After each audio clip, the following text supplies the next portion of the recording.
Welcome back to the Dry Fire Journal. This is day 138, and in 136 we micro drilled, release, and build.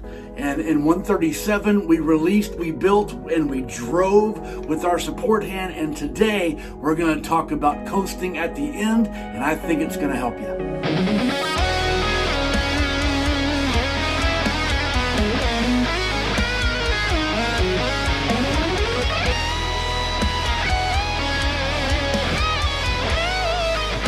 Welcome back, REDHAWK family. You'll notice that my P30L has a barrel block in it, and I think barrel block is the way to go if you want to dry fire safely. If you need a barrel block, you can get one by going to blocksafety.com, bloksafety.com.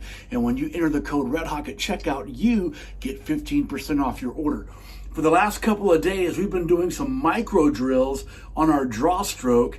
And this idea of coasting at the end is super important because our support hand defeats our cover garment. And obviously I'm exaggerating way up high for the sake of the camera framing, but I have to release, I have to fully release, I have to make sure that I am not passing over my muzzle. I have to build. My support hand is what I want to drive with. And then at the very tail end of my draw stroke, I want to coast. Now this coasting, here's how it looks for someone that's using the front sight high, drop the dot in from 12 to center. It looks like this in this direction. I release, I build, I drive with my support hand, and right about here, I coast. And so in one fluid motion, it looks like this. I build, I drive and coast. I drive and coast. That way I'm not screeching to a halt at the end, but I'm coasting at the end.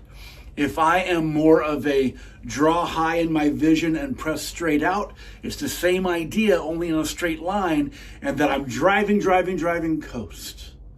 Driving, coast.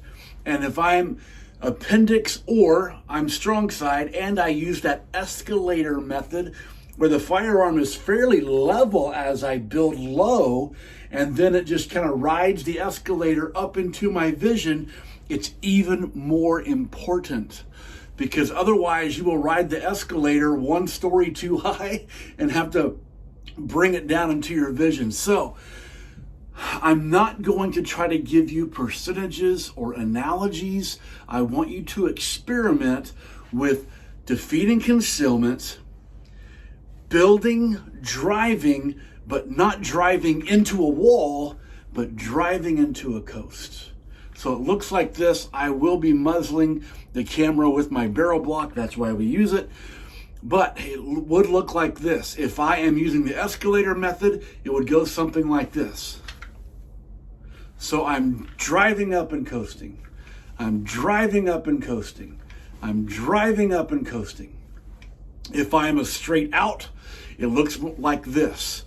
Bring the gun up to my vision and drive and coast. And drive and coast. And if I'm using the front sight a little bit high method, it looks like this. Drive and coast. Drive and coast. Now I could go faster than that, but I want to show you the idea. And even if you are used to this, even if you do this well, even if you teach this, this is something that I believe most people don't practice enough. You know why? Because we mistakenly believe it slows us down.